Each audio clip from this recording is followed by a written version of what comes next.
Hello, everyone. Welcome to A Mighty Blazes Friday Frontliner series. I'm your host, Jane Roper, and thrilled, honored, and otherwise delighted to have with us here today the legendary Francine Prose, whose brand new novel, The VIXEN, just came out on Tuesday, I believe. Is that right? That's right, Tuesday. Yeah, brand spanking new. Francine is the author of 21 works of fiction. Maybe this is your 22nd now, I think, right? I think that's right. Yeah. I let someone else count, but I think it's right. It sounds good, no matter what. Good, yeah. Yeah. Those include the highly acclaimed Mr. Monkey, the New York Times bestseller Lovers at the Chameleon Club, Paris, 1932, A Changed Man, Blue Angel, which was a finalist for the National Book Award. Her works of nonfiction include the highly praised Anne Frank, the book The Life, the Afterlife, and the New York Times bestseller Reading Like a Writer. Oh, I was going to hold up my copy.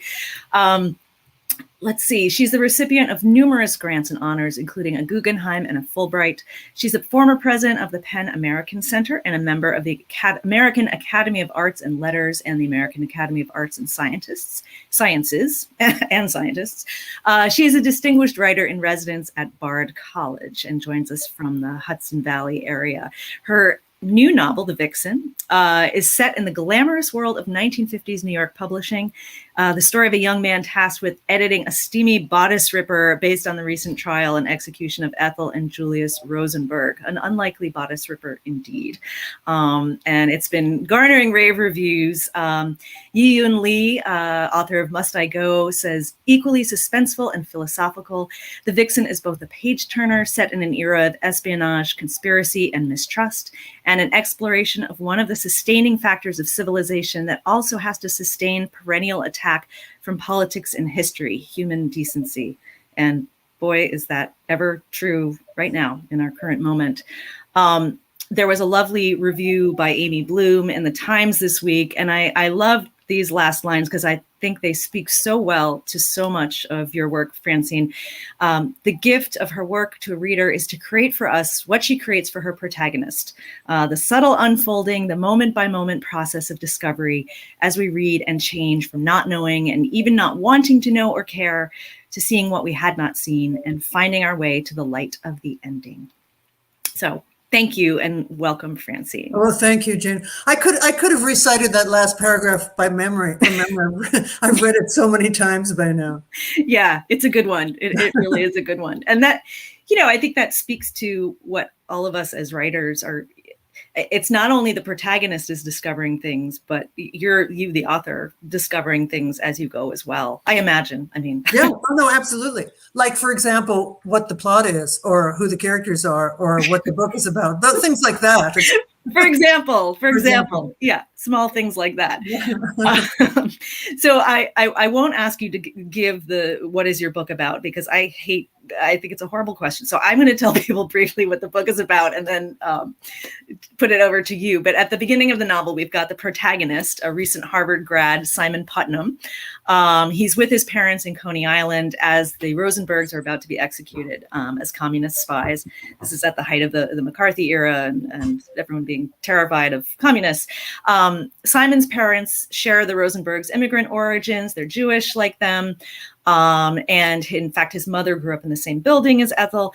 And so while they're not exactly sympathetic to communism, they are sympathetic to the Rosenbergs and strongly opposed to the execution, as many people were. And like many, they feel it, is underpinned by anti-Semitism. Then he gets this job at this exclusive, fancy, waspy publishing house. I imagine most were very waspy at the time when it was written and still are. And he is given the task of editing this sort of steamy, ridiculous, trashy novel about thinly veiled Ethel Rosenberg as this seductress who's seducing every man in sight. And it's horribly written. It's schlocky as hell. It's part of the fun of reading your book, actually, is reading those passages. And I can tell you had a blast writing. It was so much fun. Yeah. It's really great. I'm going to read one a little later. But so he's torn here. He doesn't want to. his task at hand is just to edit the thing and make it a little more readable. At the same time, he feels this loyalty, to his roots, and he wants to create a more nuanced portrait of the Rosenbergs, and, a little more even-handed. At the same time, he, to do that would compromise his possible success at the firm, and kind of blow his cover as this, he sort of, he passes as not Jewish.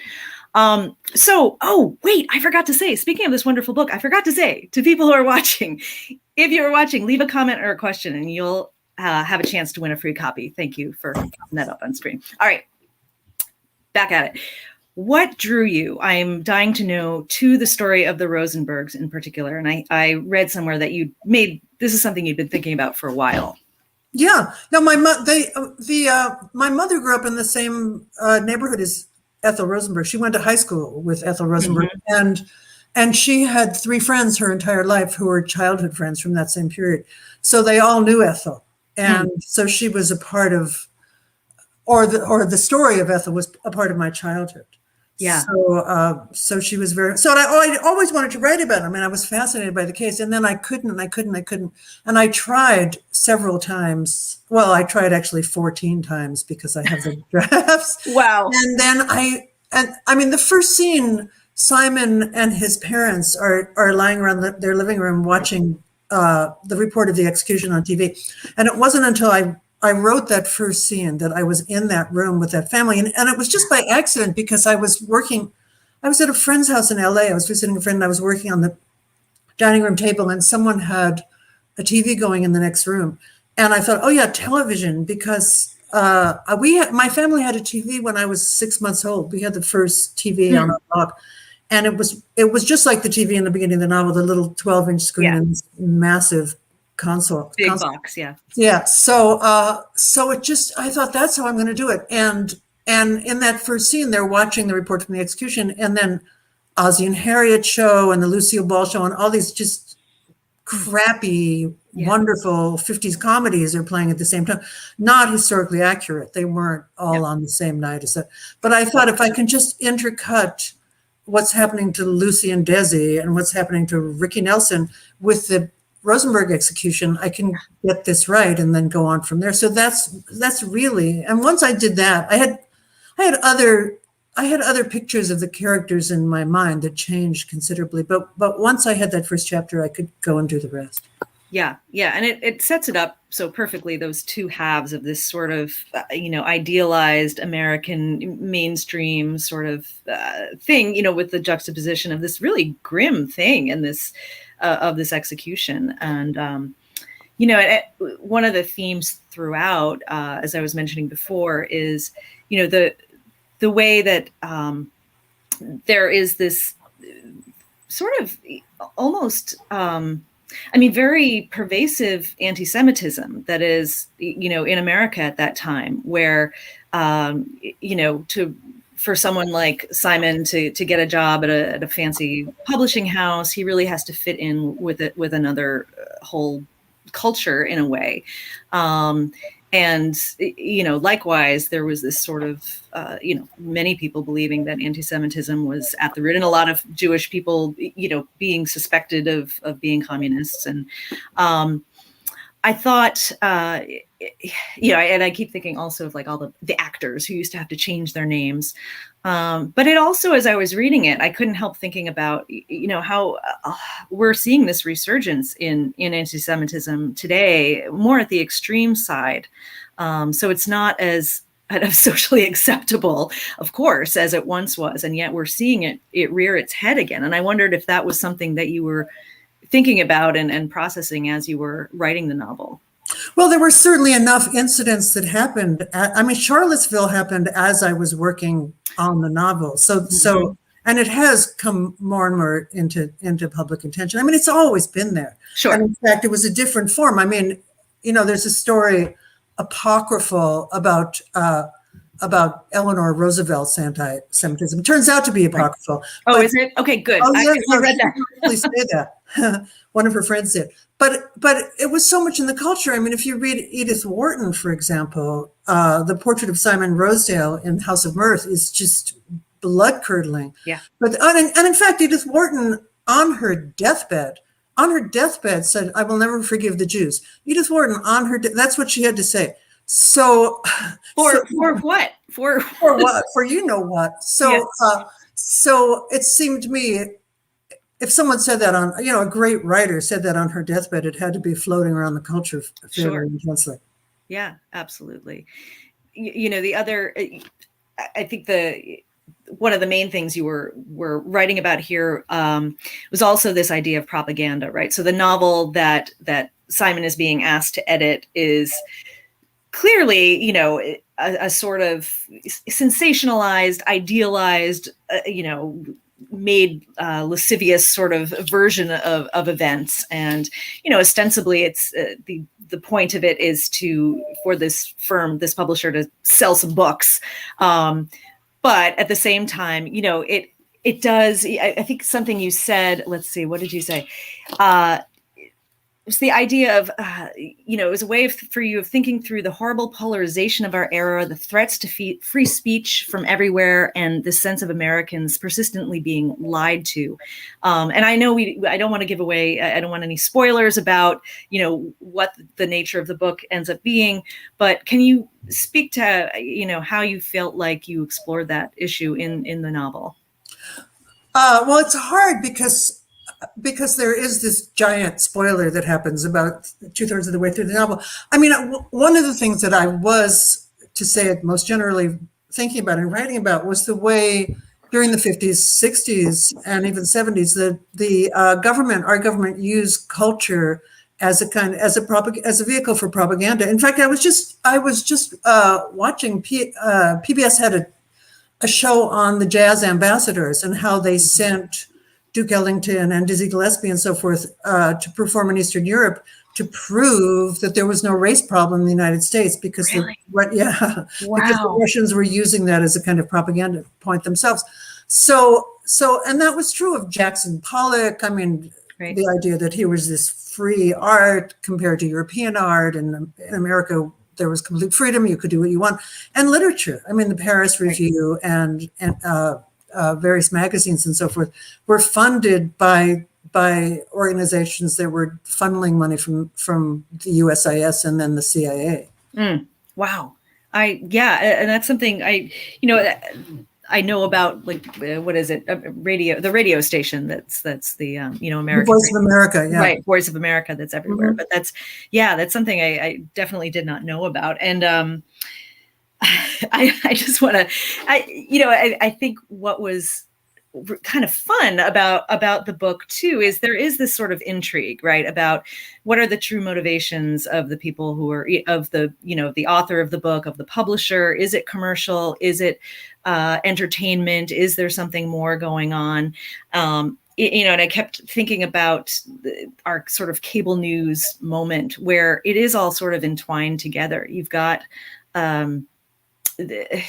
misinformation sells and makes money. And the more sort of sensationalistic fake news gets out there, people are in it for profit as much as they are for ideological reasons.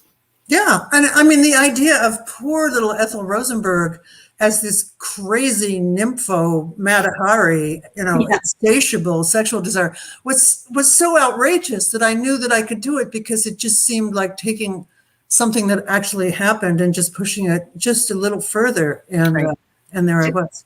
I want to read a little passage of this, because I by all means. Right? Yeah, it's so much fun. And so let's see. This is, yes. And she's called Esther Rosenstein in the book. Most of the prisoners hid in their cells, curled up in their bunks, but Esther wound her arms around the bars like the serpent in the Garden of Eden, and positioned her body in a way that best displayed her ample, shapely breasts. Let the lawyer come to her. She had plenty to tell him. How the communists were right. How Russia had a better system than our sham democracy. Yeah. No, it starts there and just gets worse. I mean, as I said, as you noticed, it was so much fun to do that, to write that badly on purpose. What would the really cheesy novel on this completely unlikely subject have been? Right, because she really was. I mean, you can't really tell from the cover here, but this was a very ordinary looking, middle-aged housewife sort of. She's a sweet housewife with this sweet little face. I mean, Yeah, she's certainly not the day. And the author of the book, The Vixen Within the Book, also is this sort of larger than life figure. This Anya Partridge. I mean, even her name is this sort of over the top. That is her name. Yes, right. Yeah, it's the perfect name. But she is a seductress in a way as well, and part of what's I think endearing about Simon, the main character. So he's earnest, right? He has these ideals. He's very interested. He's academic. He studied mythology and legends and folklore from around the world. And he really wants to do well. He wants to rise up through the ranks in the publishing world. And at the same time, and he's wants to be true to his parents' beliefs, to his heritage. At the same time, he just can't help falling in love with every woman he meets. He likes women. I mean, that was that was part of what was, I thought, unusual and sort of fun to write. A narrator, a male narrator who actually likes women. I mean, he's a guy who loves his mother, and it's not pathological. It's not Portnoy, Right. I mean, he loves his mother the way some guys actually love their mothers, and then goes out into the world and essentially falls in love with every woman he meets who's even vaguely a possibility until he finds, until, let's just say, something better happens. Right. But it also he has minimal experience of the world. I mean, he's been to college, which is not experience of the world. And then he gets out into the world and he's unprepared for what's out there. Yeah.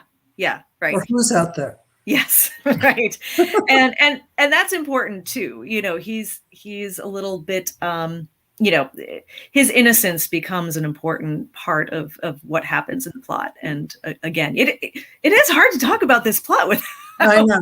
Well, nothing, I've always liked books in which no one is who they appear to be. I always like that. I mean, it's, maybe I am paranoid, but it does seem to mirror reality in a certain way.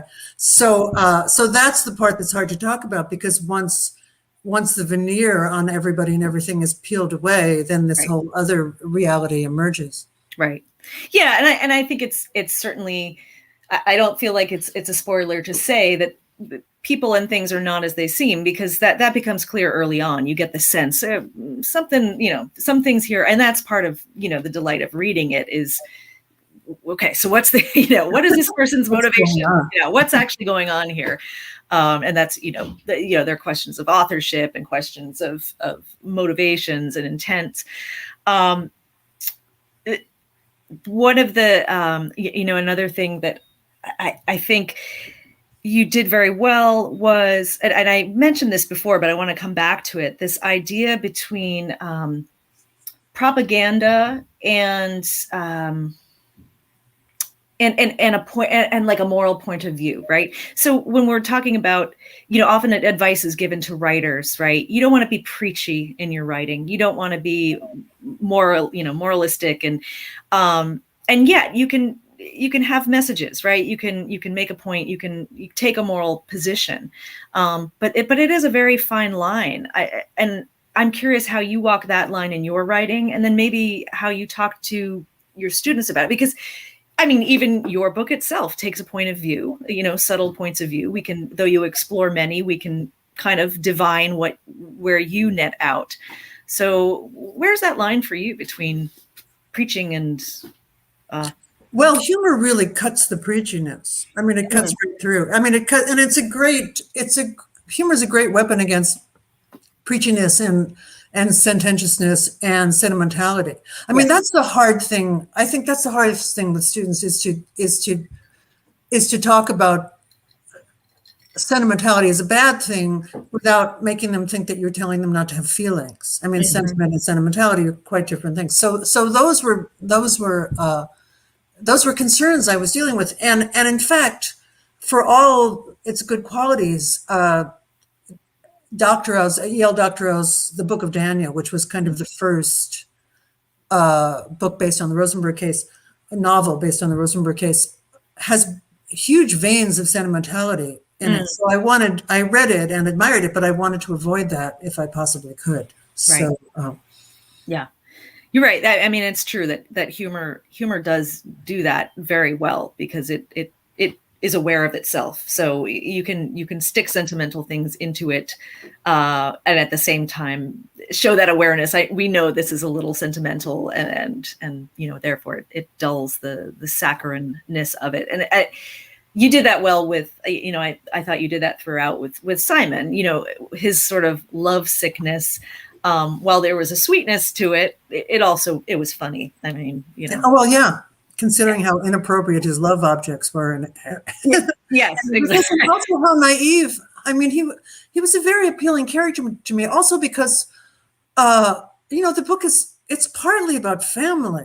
The book is, because even that prologue, here's a very real family watching the destruction of another real family, while all these sitcoms about completely unreal families are being played at the same time. So the whole 50s thing about families is running all the way through it. And his desire to reconstruct families wherever he is. I mean, mistakenly to see his waspy publishing company as a kind of family of kindred spirits. No. Yes. And then to find various maternal figures or paternal figures in that form, bad idea, as it turns out. Right.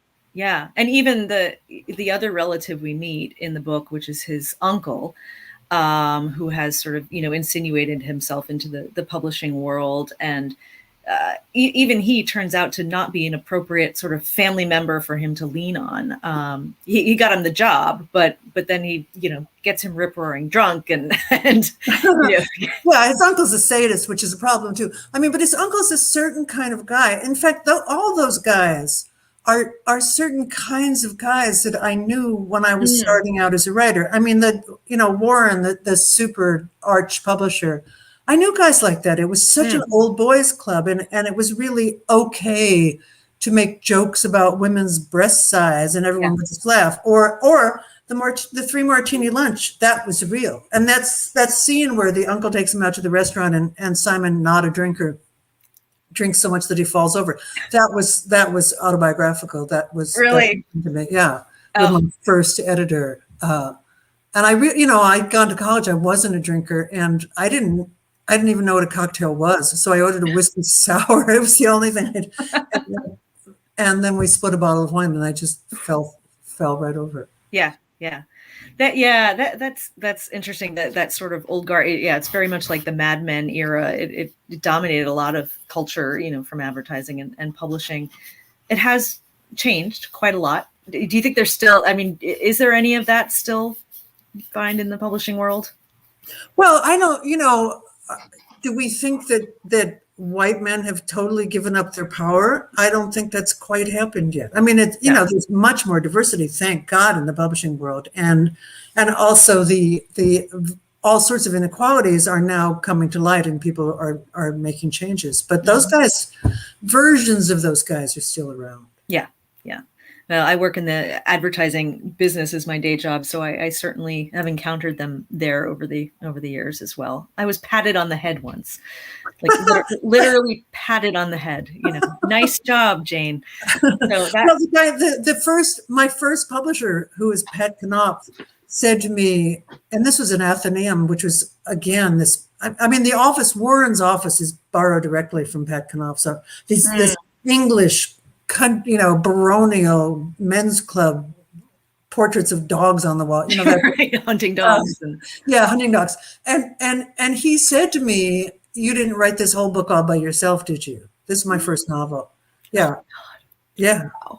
Wow. Oh, yes, I did. I mean, this is who's publishing my first novel. What was I going to say? Right. Yeah. Talk about putting you in an impossible position there. So I read that there was that great profile of you in the Times a few days ago. And one thing you said was, you don't like when people ask you about your process. So I said, I'm not going to ask you about your process. You said this great thing. My process is allowing my soul to leave my body and enter into the body of another human being. So try that.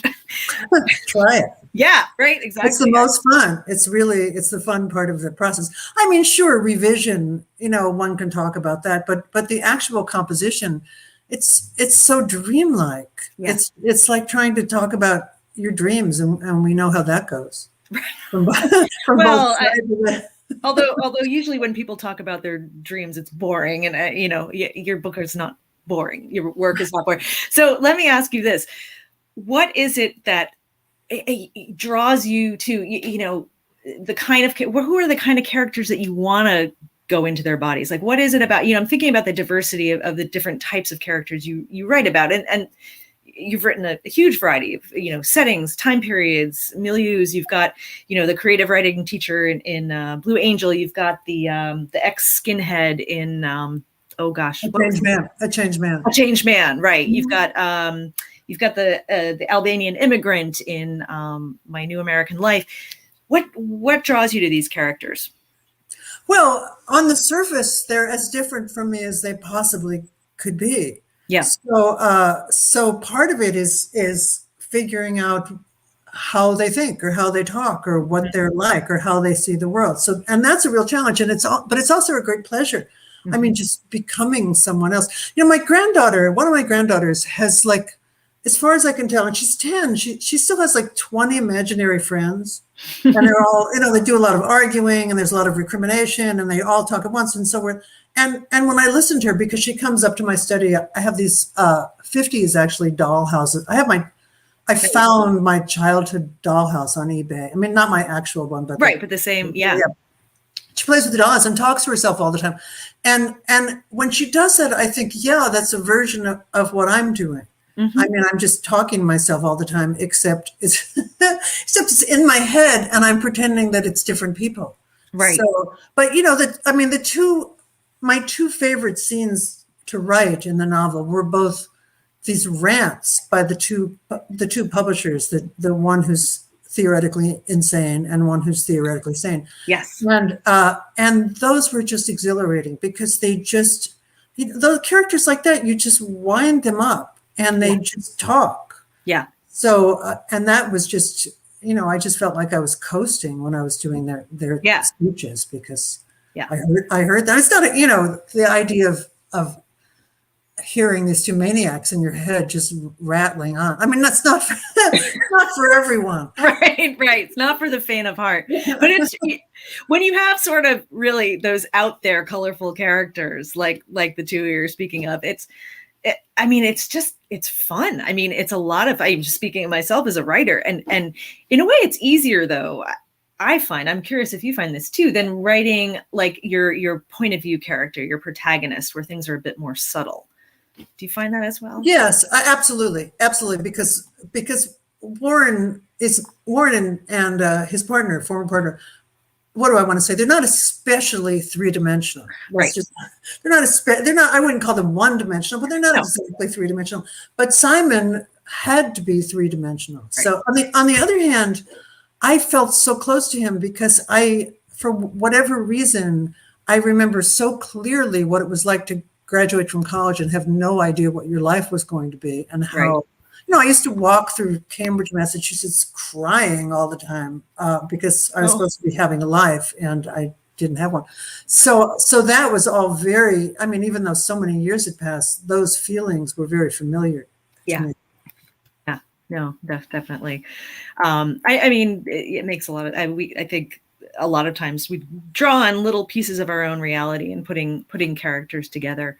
Do you ever have real life folks in mind when you're starting to create characters?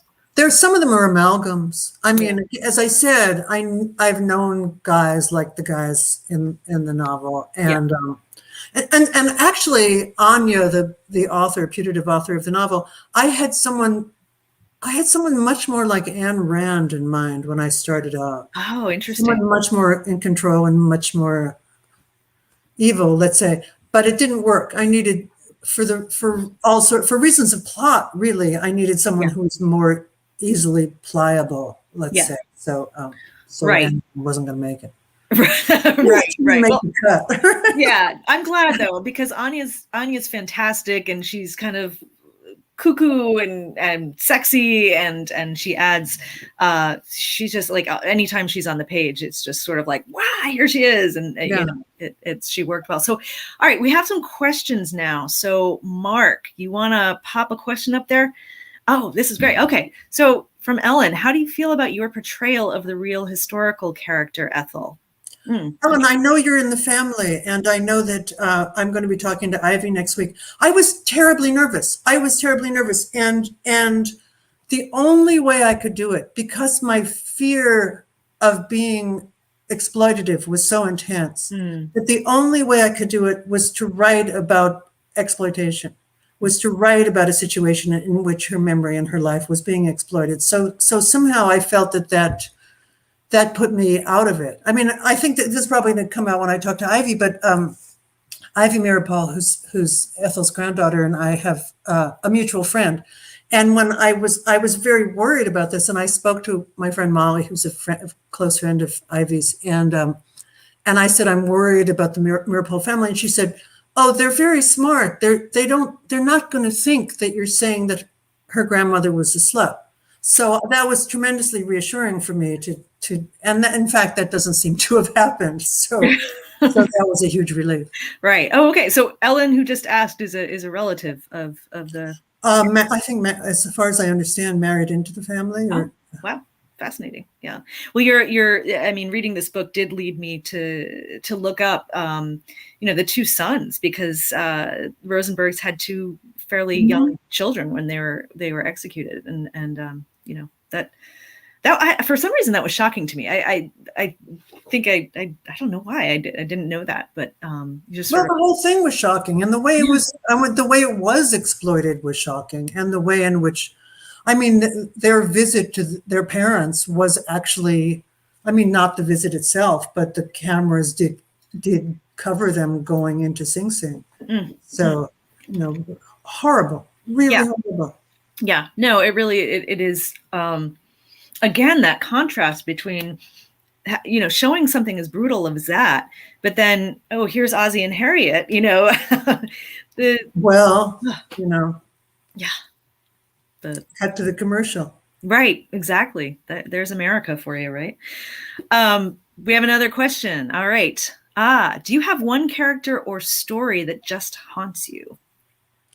You mean still that I haven't written about? Is that... oh, that's a good question. Well... a character that I have written about, or a character that I've never written about? You choose. Which one is more interesting to you? Well, there are lots of characters that are kind of floating around in there, and stories that I've never been able to do. I mean, everything starts out as something I can't do. And then, you know, it's the challenge of doing it. I mean, for years, I've been obsessed with, you know, in the first part of the century, there were these sisters that invented these photographs of fairies, of these little fairies that were dancing. You know, I'm obsessed with these sisters, and I have never been able to write about them. I've tried to, you know, maybe someday I will, but that's just one example. I mean, there are many. Okay, that's and so let's take the other angle of the question too. That I have, well, in a way, all of them. I mean, you know, when all the far right stuff was kicking up again this year and the year before, I thought about A Changed Man quite a bit, because writing about a neo-Nazi and the research for that, it came out in 2005. The research for that was harrowing, but now even more interesting, because it was out there. I mean, it was already out there. It wasn't like, you know, certainly Donald Trump did nothing to discourage it, but he didn't invent it. No. He was, I mean, I remember I Googled the word Aryan, and I got something like 75,000 hits in the United States. So that was, you know, and none of them were about Indo-Aryan language development. Right. That wasn't what they were. And that was 2005. I mean, that was 2005. Yeah, you can only imagine what it is now. No, it's true though. Like he stirred the pot. He didn't create it. He just poked the viper's nest on purpose. Do we have another question? Oh, speaking of stirring things up, what emotions in particular were you trying to stir up in your readers with this work? Pleasure. Is pleasure an emotion? I don't know. Pleasure is an Sure. experience. Certainly pleasure. I mean, I, I, I want people to be entertained and engrossed by something that's actually good. That's really what I'm trying to do. Mm-hmm. So I wanted readers to have a good time reading it. The highest compliment is I couldn't put it down. I just read it in 2 sittings, whatever. Yeah. That's the highest. So I wanted the reader to have that experience. And at the same time, of course, I wanted to have things in there that the reader would think about, would go on to think about. And again, all the comparisons that people have been making between the 50s, the Cold War era, and the era that we've just lived through. And we hope are no longer living through. I wanted that to happen. I mean, I was using the 50s to talk about the 2010s. Right. Yeah. Do you feel like there's hope? I mean, you saying, maybe we're not living through anymore. I wish I could be optimistic. So I hope you'll say something optimistic. I mean, do you think I'm terrified? I'm terrified every single day. But I still have a kind of belief. I sound like the line that's been taken from Anne Frank. I mean, I still believe that human beings, as mixed characters as we are, as much of a mixed bag, that there's some impulse toward the good, and that's somehow, the fact that the insurrection on January 6th wasn't successful, as horrible as it was not successful. So that was, I mean, it was terrifying that it happened, but heartening that they didn't take over the government. Right. And heartening that in the end, Donald Trump lost. I mean, disheartening that it was so close, but, yeah, one does have hope, but it does seem like the misinformation stuff and the untruth, the lack of shared reality and shared version of what the truth is still very troubling. But it's something that, again, your book speaks to very well. Jenna Blum, our co-founder of A Mighty Blaze. So we have an honored guest here. Do you have a favorite among your books? If not the book itself, then the experience of writing it. Spoken like a true writer, Jenna. The new one. I mean, it's always the one closest to my heart. I mean, the first couple were kind of great because I didn't have an audience. I didn't think it was going to get they were going to get published. I didn't know what was what. So that was just pure writing for the joy of pure writing. But this book, as troubling as this subject is, was enormous fun to write. It was great fun to write. And once I got over that initial difficulty, I enjoyed going to my desk every day. Yeah. That's a great feeling. That's what you want. I know. Why else? Well, why else would you do it? Why exactly. Yeah, you have to have fun, and that's when you've got sort of like juicy characters, juicy plot, and some humor in there, and the little bits of candy, where you get to write a steamy passage of a steamy passage of the novel. So here's a question. I actually revisited recently Reading Like a Writer, which is a great book. So anyone who's watched, I know there are a bunch of writers watching. So if you haven't read this book already, you absolutely should, because it's a reminder of what makes writing work, which is always so fascinating when you pull it up. If you're mired in it all the time, sometimes you got to step back and pull it apart. What makes a sentence work? What makes a character work? So curious to know, when you are writing, when you're working on a book, what do you like to read? Are you someone who says, I can't read fiction while I'm writing fiction, or? Oh, that's such a joke. I mean, people saying, oh, I can't read Tolstoy because I'm so afraid it might rub off on me. I might sound like Tolstoy. I might sound like Tolstoy in your dreams. Yeah. No, it's the same if I'm writing and not writing. I mean, books come in the house all the time. I'm constantly reading things. And also, in the fall, and then this year, both semesters, I'm teaching. So I'm reading a lot of things that I'm teaching. So that's a different kind of reading. Like I have to reread it the day before I go into the classroom, or else I have forgotten the whole thing. So Right. it's with a different kind of attention. Right. No, absolutely. And often I structure, because I've been doing a different class every in the fall every year to keep myself interested. And often I structure the classes around something that I'm thinking about. I mean, for example, when I was writing Lovers at the Chameleon Club, I taught a whole class on evil, on the way evil was represented in literature.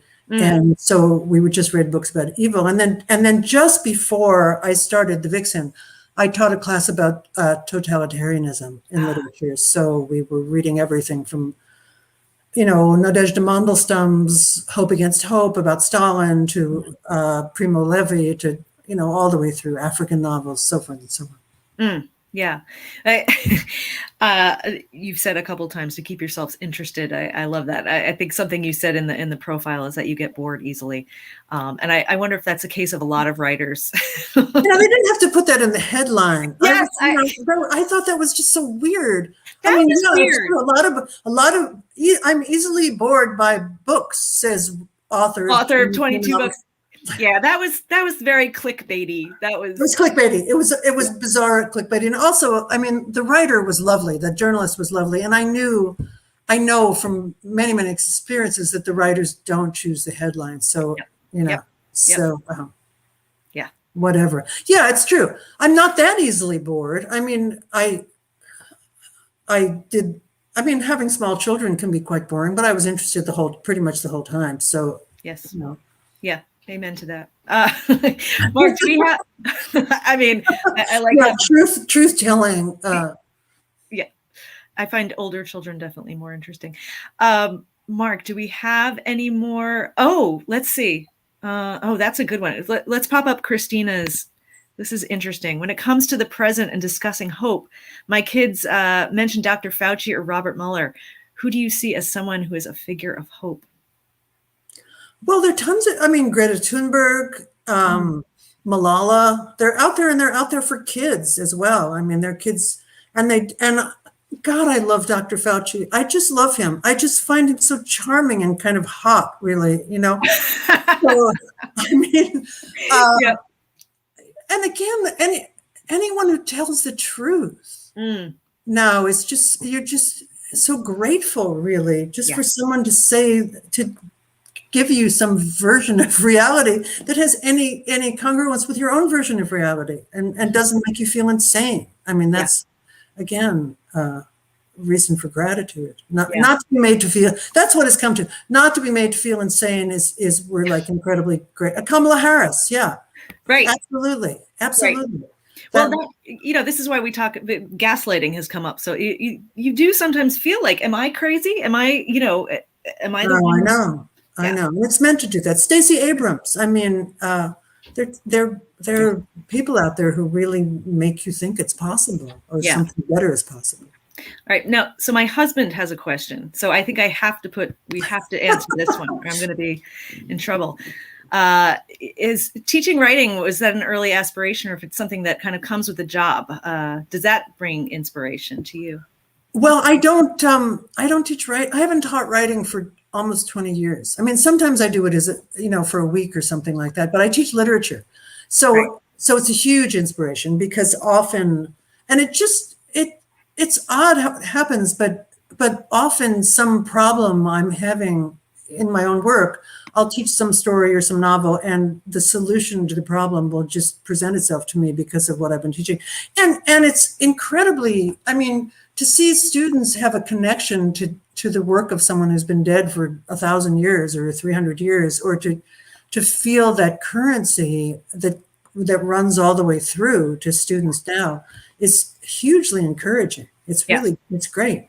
And I love my students. I just love them. And they always think that even for stories that I've taught a lot, almost always they come up with something that I hadn't noticed before that is a kind of inspiration to me. So yes. I didn't start out that way. And in fact, I didn't think I could do it. But then once I started, it was, I discovered I liked it. Yeah, that's great. Well, and it's a way to keep learning yourself, like you said, and a way to discover new things, discover new books.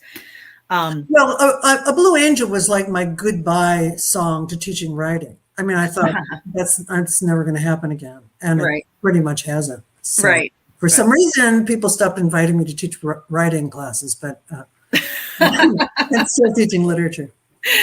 Right. Well, you teach writing through your work. I mean, through your writing. So, how to read like a writer is definitely a craft book in many ways. All right. So I think we're coming to the end of our reader questions. I have one last question, and you can tell me to, screw off if you don't want to answer this question.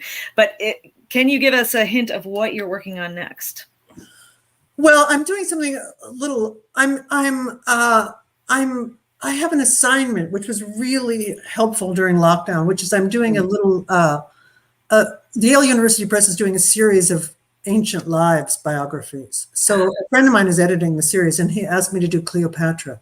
Nothing is known. Nothing is known about Cleopatra. I mean, Stacy Schiff wrote that wonderful biography, but as a friend of mine said, it's 400 pages of what might have happened because we don't really know. So much of what I've been writing about were representations of Cleopatra. I had to watch. The Elizabeth Taylor movie is 4.5 hours long. Yes. It's unbearable. It's so bad. It's so schlocky. The acting is the racism and the sexism is so disturbing. But I watched it with my husband, who's a saint. And, I mean, for other reasons, but certainly in this case. And then I realized I'd forgotten a lot of it because I kept falling asleep, is the truth.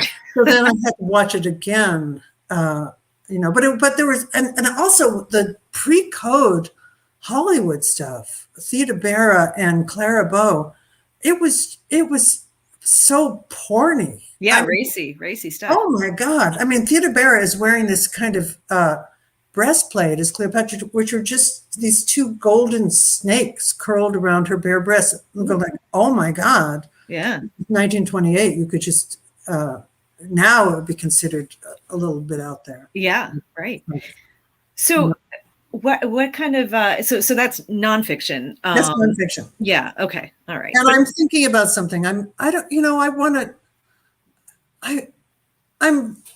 still fascinated by Patricia Highsmith, and I want to do a kind of thriller, borderline thriller novel that's something like a Patricia Highsmith, but with Patricia Highsmith with heart. Let's just say as hard as that might be to imagine. Yeah. What's your favorite Highsmith book?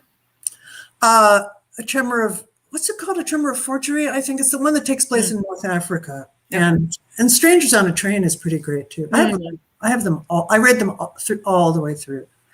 That's great. I'm always looking for good literary thrillers and mysteries. So Two Faces of January, Those Who Walk Away. There's a bunch of them, and they're all in the same. Have been reissued in the same series. They're kind of great. Yeah. Great. Excellent. All right. Well, we are drawing to a close. Mark, do we have a winner for our giveaway for a copy of the VIXEN? Teresa Kaminsky. Teresa, congratulations. Congratulations. Enjoy it. Enjoy. Yes, you absolutely will. So contact us with your contact info. You can DM us on Facebook. Sorry, Jenna Blum, you did not win, but there was a little bit of nepotism there, I'm afraid. So yes, contact us, email or DM us on Facebook or Twitter works too, and give us your info, and we'll get a book off to you. Wow, thank you so much, Francine. This was terrific. Oh, thank you. It was a pleasure. Thank you. Yeah. Well, and best of luck with the novel. Best of luck. We will look forward to reading your future work. And thank you again. Thanks, Jane. Thanks so much.